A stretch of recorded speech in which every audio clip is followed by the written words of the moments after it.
Hello guys, welcome to another video of stock market friends. Brandman Retail Limited guys, IPO का आज day 2 का subscription open हो रहा है। जानेंगे लाइव सब्सक्रिप्शन जीएमपी कितना चल रहा है, लिस्टिंग कितना मिलेगा, परफॉर्मेंस कैसे अप्लाई करें या फिर नहीं, फाइनल डिसीजन क्या लेना चाहिए, इन सभी पॉइंट्स को डिस्कस करेंगे। और ये कोई रिकमेंडेशन वीडियो नहीं, इसलिए जो भी फाइनल डिसीजन होगा अपने रिस्क पर लीजिएगा। चलिए फ्रेंड्स, वीडियो को स्टार्ट करते हैं।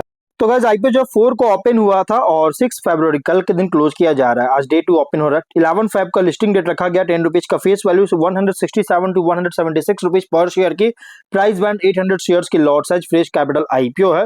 बुक बिल्ट आईपीओ और 86 करोड़ का इशू साइज 48.9 लाख शेयर्स का इशू किया गया है। ग्रेडेक्स शेयर ब्रोकिंग और शेयर बाहुबली स्टॉक ब्रोकिंग इसके मार्केट मेकर है। एनएससी एसएमई प्लेटफॉर्म पर लिस्टिंग किया जा रहा है। अलॉटमेंट डेट 9 फेब का 10th को रिफंड रिलीज किया जाएगा। शेयर्स डीमैट अकाउंट में क्रेडिट होगा। ऑफर जो दिया गया क्यूआईबी एंकर इंक्लूड नहीं करेंगे, ऑलरेडी एलोकेट हो चुका है। 19% का, बिग एचएनआई 9.5, स्मॉल एचएनआई 4.7 और रिटेल में 33.3% ऑफर दी गई है। रिटेल ओनली 2 लॉट अप्लाई कर सकते हैं। 1600 शेयर्स मिलेंगे। 2.8 लाख रुपीज पे करना पड़ेगा। Small HNI minimum 3 lot apply कर सकते हैं। 4.2 लाख रुपीज पे करना पड़ेगा। मैक्सिमम 7 लॉट अप्लाई कर सकते हैं। 9.8 लाख रुपीज पे करना पड़ेगा। Big HNI minimum 8 lot apply कर सकते हैं। 11.2 लाख रुपीज पे करना पड़ेगा। अगर स्मॉल एचएनआई में 5 टाइम सब्सक्राइब होता है तो आपको अलॉटमेंट ओनली 3 लॉट ही किया जाएगा। बिग एचएनआई में अगर 10 टाइम होता है तो आपको अलॉटमेंट ओनली 8 लॉट किया जाएगा। इससे ज्यादा अलॉटमेंट नहीं होगा। एंकर से 24.5 करोड़ का फंड रेज कर चुकी है। अगर हम इसके सब्सक्रिप्शन की बात करेंगे, क्यूआईबी नो सब्सक्राइब, कोई सब्सक्राइब नहीं हुआ डे 1 में। और वैसे भी गाइस क्यूआईबी लास्ट डे में अप्लाई करते हैं। और एचएनआई जो कि 1.4 टाइम सब्सक्राइब है, जो कि 222 एप्लीकेशन सबमिट हुआ, जिसमें से बिग एचएनआई 1.5 टाइम सब्सक्राइब जो कि 4.6 लाख शेयर्स ऑफर था। 7 लाख शेयर्स का बीट किया 12.4 करोड़ का। लेकिन स्मॉल एचएनआई 1.2 टाइम का 2.3 लाख शेयर्स ऑफर था। 2.8 लाख शेयर्स का बीट किया 4.9 करोड़ का। तो गाइस सिर्फ और सिर्फ एचएनआई में ही सब्सक्राइब किया गया, ओवर सब्सक्राइब। लेकिन रिटेल में अंडर सब्सक्राइब है और क्यूआईबी बिल्कुल सब्सक्राइब नहीं। और रिटेल में 87% सब्सक्राइब है। 14.2 लाख शेयर्स का बीट किया 25 करोड़ का। और 887 एप्लीकेशन सबमिट हुआ है। और टोटल हुआ 74% सब्सक्रिप्शन। अंडर सब्सक्राइब है। 24 लाख शेयर्स का बीट किया। 42 करोड़ का बीट हुआ है। 1109 एप्लीकेशन सबमिट होता हुआ देखने को मिल रहा है। तो गाइस कंपनी यहाँ पे अंडर सब्सक्राइब है, वो भी इसलिए क्योंकि क्यूआईबी सब्सक्राइब नहीं हुआ है और रिटेल में अंडर सब्सक्राइब किया गया है। जीएमपी की अगर हम बात करेंगे तो कंपनी का जो जीएमपी ट्रेड कर रहा है, अगर देखा जाए तो उसकी जीएमपी ट्रेड कर रहे हैं गाइस लगभग 24 रुपीज का।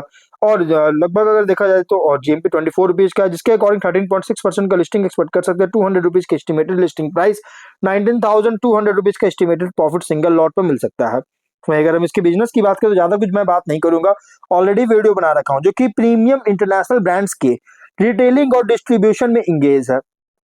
और 31 दिसंबर के अकॉर्डिंग ओवरऑल 19 आउटलेट्स अलग अलग मेट्रोज में कंपनी के पास, कंपनी जो सो कर रही है, आउटलेट्स है 19 आउटलेट्स।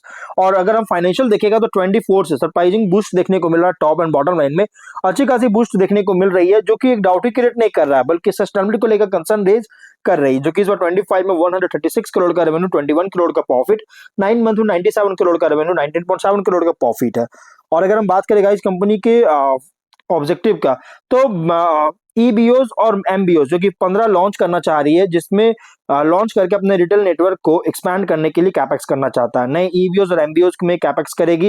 वर्किंग कैपिटल रिक्वायरमेंट है, वर्किंग कैपिटल रिक्वायरमेंट एग्जिस्ट पहले से जो ईबीओज और एमबीओज है उसमें यूटिलाइज करेगा। और जनरल कॉर्पोरेट पर्पस के लिए फंडिंग चाहता है। रेशियोज में ROE 43.7, ROCE 37 और RONW 32.6 और PAT मार्जिन 20.6 और EBITDA मार्जिन 28.3% का। डेट इक्विटी 0.2 टाइम का और पीबी है 7.5 और पी रेशियो 11.4 टाइम का। प्रोमोटर होल्डिंग प्री रेशियो 93.9% का। और मार्केट कैप 325 करोड़ के अराउंड कंपनी का किया जाएगा।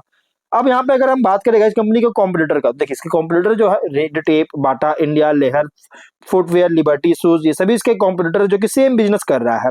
स्वॉट एनालिसिस करेंगे तो स्ट्रेंथ में अगर देखिएगा तो रिटेल कंज्यूमर गुड्स स्पेस में ऑपरेट कर रहा है। पोटेंशियली फोकस कर रही है branded retail products, franchise distribution और ओमनी चैनल सेल्स पर। रिटेल बिजनेस जो है ये रिकरिंग कस्टमर डिमांड से बेनिफिट मिल सकता है, स्पेशली अगर प्रोडक्ट एवरीडे यूज और लाइफस्टाइल ओरिएंटेड होता है तो। और कंपनी जो है ब्रांड लॉयल्टी भी बिल्ड करने की एबिलिटी है, प्रोडक्ट क्वालिटी, कस्टमर सर्विस और रिटेल प्रेजेंस के थ्रू। और ओमनी चैनल प्रेजेंस जिसमें फिजिकल और ऑनलाइन दोनों ऑफ का मतलब की कॉम्बिनेशन है, जो कि कस्टमर रीच को वाइडन कस्टमर रीच कर सके, अपने कस्टमर रीच को और भी ज्यादा इंप्रूव एक्सपैंड कर सके और विजिबिलिटी इंप्रूव कर सके। वीकनेस की बात करेंगे तो टिपिकली बहुत ही स्मॉलर है स्केल में, लार्ज रिटेल चेन्स या नेशनल एफएमसीजी ब्रांड से कंपेयर करेंगे तो इसके लिए गाइज सप्लायर्स और प्राइसिंग पावर्स के साथ नेगोशिएटिंग लेवरेज जो है इसको लिमिट कर रही है। और मार्जिन प्रेशर बहुत ज्यादा है रिटेल में, discounting, competition, inventory holding cost के कारण। वर्किंग कैपिटल इंटेंसिटी बहुत ज्यादा है, क्यों, रिटेल ऑपरेशंस का स्टॉक ऑन रिसीवेबल्स टिपिकल होता है।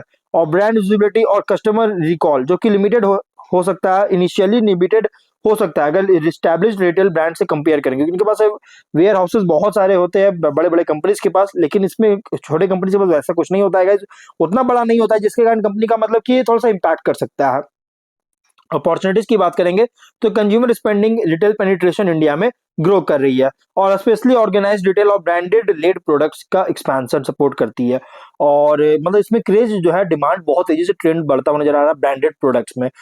E commerce, social e commerce और डिजिटल मार्केट प्लेस का में एक्सपेंशन कर रहा है, जिससे मार्केट रीच जो है comparatively lower cost per increase कर सकता है। और private label products, curated collections का लॉन्च करने का एबिलिटी है, जो कि मार्जिन्स को एंकर कस्टमर लॉयल्टी को इंप्रूव कर सकती है। स्ट्रेटेजिक पार्टनरशिप किया है मार्केट प्लेस एग्रीगेटर्स और फ्रेंचाइजी नेटवर्क के साथ, जो कि डिस्ट्रीब्यूशन रैपिडली स्केल कर रही है और कर सकता है। और थ्रेट की बात करें, इंटेंस कंपटीशन है large retail chains, online market place, established FMCG brand से, जिससे कारण गाइस डिस्ट्रीब्यूशन और मार्केटिंग बजट्स बहुत ज्यादा डीपर होगा। और मार्जिन कंप्रेशन लगाया जा सकता है गाइस, डिस्काउंटिंग वॉर्स और कस्टमर एक्विजिशन स्पेंड या इन्वेंट्री राइट डाउन होने के कारण। अगर कंज्यूमर प्रेफरेंस में चेंजेस होता है या फिर मैक्रो इकोनॉमिक डीप आता है, गिरावट आती है, तो guys discretionary retail spending impact कर सकता है। रेगुलेटरी और कॉम्प्लायंस कॉस्ट बहुत ज्यादा है रिटेल ऑपरेशन, जीएसटी रिटर्न्स और क्वालिटी स्टैंडर्ड से रिलेटेड। वहीं पेयर कॉन्टेक्स्ट करेंगे, मतलब फाइनल डिसीजन तो लार्ज ऑर्गेनाइज्ड रिटेल प्लेयर से कंपेयर करेंगे तो ये बहुत ही छोटा, लेकिन निश फोकस बहुत ज्यादा है। इसका एडवांटेज डिपेंड करता है टारगेटेड प्रोडक्ट्स और पोटेंशियल कस्टमर एक्सपीरियंस पर, स्केल ऑफ फुटप्रिंट पर नहीं डिपेंड करता है, क्योंकि बहुत छोटी कंपनी है। और वहीं मिड टीयर से कंपेयर करेंगे तो ये brand positioning, pricing, customer engagement पर compete कर रही है। सक्सेस डिपेंड करता है quality, cost control, marketing effectiveness पर। इन्वेस्टर के लिए आईपीओ जो है ना, ये रिप्रेजेंट कर रहा है retail and consumer sector play, जो कि टाइड है कंजम्पशन ट्रेंड्स पर। ग्रोथ डिपेंड करता है brand traction, distribution expansion, competitive differentiation पर। तो ओवरऑल अगर बात करें तो आईपीओ जो है ना, प्राइस बैंड बहुत ही ज्यादा प्राइस रखी गई है आईपीओ का, और ये बहुत थोड़ा रिस्की आईपीओ। अगर आप रिस्क चाहते हैं तो कंसीडर कर सकते हैं, अदरवाइज आप इसको इग्नोर भी कर सकते हैं। बाकी फाइनल डिसीजन जो भी लीजिएगा अपने रिस्क पर लीजिएगा। चलिए फ्रेंड्स, वीडियो कहीं पर एंड करते हैं। अगर कोई डाउट है कमेंट बॉक्स में पूछे। मिलता है नेक्स्ट वीडियो में।